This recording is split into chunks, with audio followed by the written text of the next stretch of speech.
नमस्कार. कसे आहात सगळे? तिहाई एक स्मरण यात्रा याचे सगळेच भाग तुम्ही अगदी आवडीने बघत असणार आणि तुमचा प्रतिसाद बघून आम्हाला ते नक्कीच कळतंय. तर आज आम्ही असाच आणखीन एक भाग घेऊन आलोय तुमच्यापर्यंत. आज आपण बोलणार आहोत पु ल देशपांडे यांच्याबद्दल. सगळीकडे भाई प्रदर्शित झालाय, लोक ते आवडीने बघतायत सुद्धा. पु ल देशपांडे हे व्यक्तिमत्वच तसं आहे की अगदी झोपेतून उठून जरी तुम्ही त्यांचं पुस्तक वाचलं किंवा त्यांनी जी लिहिली आहेत किंवा संगीतबद्ध केली ती गाणी ऐकली तरी तुम्ही एकदम टवटवीत होऊन जाता, फ्रेश होऊन जाता. कारण पु ल यांनी स्वतः जरी व्यक्ती आणि वल्ली हे लिहिलं असलं आणि त्याच्यात अनेक व्यक्तिरेखा उभ्या केल्या असल्या तरी पु ल स्वतःसुद्धा एक वल्ली होते. आज आपण बोलणार आहोत सब कुछ पु ल, अर्थात पु ल देशपांड्यांचा जो गुळाचा गणपती हा चित्रपट आला होता त्याबद्दल थोडंसं. 1951 साली पु ल देशपांड्यांनी स्वतःच्या हस्ताक्षरात स्वहस्तलिखित अशी ही संहिता लिहून काढली होती. 90 पानाची अशी ही जवळजवळ संहिता होती. ती 1953 साली विनायक राजगुरू या निर्मात्यांनी हातात घेऊन हा चित्रपट निर्माण झाला. जेव्हा ही संहिता लिहिली गेली तेव्हा पुलंनी त्याच्या बाजूला चित्रपट बनत असताना त्याकरता ज्या सूचना केल्या जातात किंवा चित्रपट बनवताना त्यामध्ये जे काही सूचना करणं गरजेचं आहे त्या सूचना त्यांनी लिहून ठेवलेल्या आहेत या संहितेमध्ये. आणि आजही जवळजवळ 65 वर्षानंतर ही 90 पानी पुलंच्या हस्ताक्षरातली जी संहिता आहे ती जशीच्या तशी आहे. नुकतीच ती आपल्या राष्ट्रीय चित्रपट मंडळाला मिळालेली आहे आणि त्याचं डिजिटल रूपांतरही लवकरच करण्यात येईल. किंवा त्यामुळे असं आहे की ती संहिता जे अभ्यास करणारे लोक आहेत चित्रपटाचा त्यांच्यासाठी फारच महत्त्वाची ठरणारे, फारच उपयुक्त ठरणारे. तर या चित्रपटाबद्दल अजून एक गोष्ट सांगायची म्हणजे सब कुछ पु ल, अर्थात त्याच्यात लेखक, दिग्दर्शक, संगीतकार आणि अभिनेता या चारही भूमिका पु ल देशपांडे यांनी बजावल्या होत्या. पुलंच्या खास शैलीत त्यांनी म्हटलं होतं की एवढ्या सगळ्या भूमिका मी बजावतोय खऱ्या, पण प्रेक्षक म्हणून फक्त मीच ठरू नयेत, प्रेक्षक म्हणून देखील, हे त्यांनी त्यांच्या खुमासदार शैलीत म्हटलेलं होतं. मजेचा भाग वेगळा पण अतिशय लोकप्रिय झालेला असा हा चित्रपट, ज्यामध्ये पंडित वसंतराव देशपांडे, पंडित भीमसेन जोशी, आशाबाई भोसले या सगळ्यांनी गाणी गायलेली आहेत. अर्थातच ती लिहिली आहेत गदी माडगुळकर यांनी. आणि खूप सुंदर सुंदर गाणी लोकप्रिय झाली. ही कोणी छेडिली तार, इथेच टाका तंबू, अशी वेगवेगळी गाणी, इंद्रायणी काठी अशी गाणी ह्याच्यामध्ये आहेत. तर पुलंची या चित्रपटामधली नार्या ही एक वेंधळ कॅरेक्टर त्यांनी त्याच्यात साकारलं होतं. ती व्यक्तिरेखा अतिशय लोकप्रिय झाली होती आणि त्यांच्याबरोबर ज्येष्ठ अभिनेत्री चित्रा यांनी या चित्रपटात काम केलं होतं. खूपच गाजलेला चित्रपट आणि जरूर तुम्ही तो यूट्यूबवर बघा, जर कोणी बघितला नसेल तर खूप आवडेल तुम्हाला. आज मी या चित्रपटाबद्दल बोलण्यामागचं कारण म्हणजे जे पुढचं गाणं आपण ऐकणार आहोत ते त्याच चित्रपटातलं आहे. कुठचं आहे ते आपण ऐकूच या.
ah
पु ल देशपांडे जरी लेखक म्हणून जास्ती लोकप्रिय असले तरी सुद्धा त्यांची खरी आवड म्हणूया किंवा त्यांचं मन रमायचं हे संगीतात किंवा गाण्यांना चाली लावणे, गाणे, संवादिनी वाजवणे यामध्ये ते अतिशय रमत असत। आपण सगळ्यांना खरं तर ते ठाऊक आहे की त्यांनी बरीच गाणी लिहिली आहेत, ते स्वतःही उत्तम गायचे।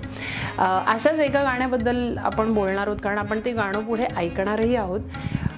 पु ल देशपांडे यांनी साधारण 42 ते 43 या काळात जेव्हा ते फर्ग्युसन महाविद्यालयात होते त्यावेळेला हे गाणं पहिल्यांदा सादर केलं होतं। राजा बढे यांनी हे गाणं लिहिलंय आणि ते पु ल देशपांड्यांनी सर्वप्रथम सादर केलं होतं, जे गंगाधर महांबरे यांनी ऐकलं होतं आणि त्याच क्षणी त्यांनी जेव्हा ते ऐकलं त्याच क्षणी तेव्हा ते आवडलं होतं त्यांना आणि त्याची नोंद त्यांनी त्यांच्या लेखात करून ठेवली होती।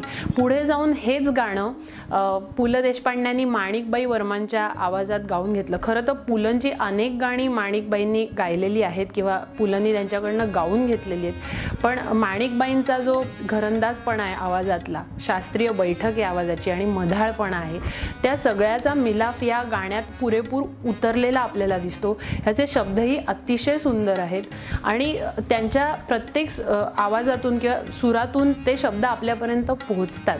हीच तर मजा आहे ना पुलंच्या गाण्याची किंवा भावगीत गायन हा प्रकारच असा आहे की तो पोचतो तेव्हाच रसिकांपर्यंत जेव्हा तो स्वतः समजून गायक लोकांसमोर पेश करतो। तर तसंच हे गाणं चंद्रकंस या रागात हे गाणं बांधलेलं आहे पुलंनी आणि जसं मी म्हटलं तसं राजा बढ्यांचे अतिशय सुंदर असे शब्द आणि या गाण्यात ती प्रेमिका जी आहे ती प्रियकराला भेटायला आतुर आहे, ह्याच्यात त्यांच्या शब्दातून किंवा गाण्यातून जाईची फुलं जशी काही त्याचा सडा पडला आहे किंवा चांदण्याची पखरण आपल्यावर घातली गेली असा आभास होतो हे गाणं ऐकताना। इतके सुंदर शब्द आणि इतके सुंदर स्वर आहेत त्याचे आणि मग तिला त्या प्रेमिकेला तिच्या मैत्रिणी चिडवत आहेत आणि लटका राग हे सगळं माणिकबाईंच्या आवाजातून इतकं सुंदर प्रकारे आलेलं आहे या गाण्यातून। त्यामुळे तुम्ही हे गाणं ऐकलं नसेल तर आता तर आपण ऐकणारच आहोत कारण तेच गाणं आपण ऐकणार आहोत, पण माणिकबाईंच्या आवाजातलं जे गाणं आहे ते देखील तुम्ही नक्कीच ऐका, तुम्हाला खूप आवडेल। आणि पुलंचा सांगीतिक प्रवास हा तर फार मोठा आहे, त्यावर बोलायला लागलो तर अजून आपल्याला बरेच एपिसोड करायला लागतील त्यावर, पण त्याची एक छोटीशी झलक आम्ही तुमच्यासमोर आणतोय आणि त्यांना एक छोटी मानवंदना द्यायचा आमचा प्रयत्न आहे। ऐकूया हे गाणं हसले मनी चांदणे। चला। हसले हसले हसले मनी चांदणे चांदणे हसले मनी चांदणे चांदणे हसले ग मनी चांदणे जपून टाक पाऊल साजणे जपून टाक पाऊल साजणे नादतील पैंजणे पैंजणे हसले मनी चांदणे चांदणे हसले मनी चांदणे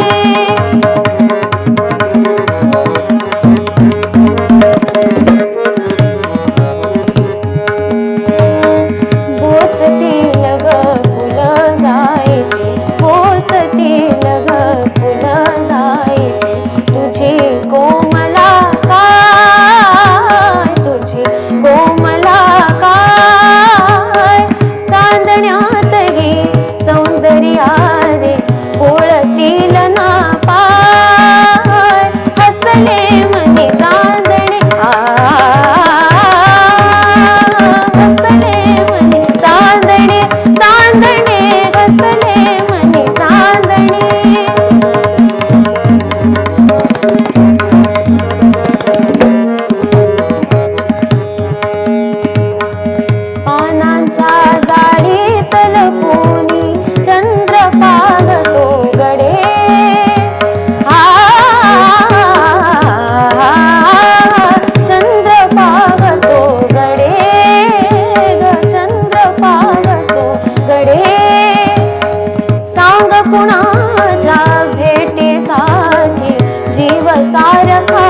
का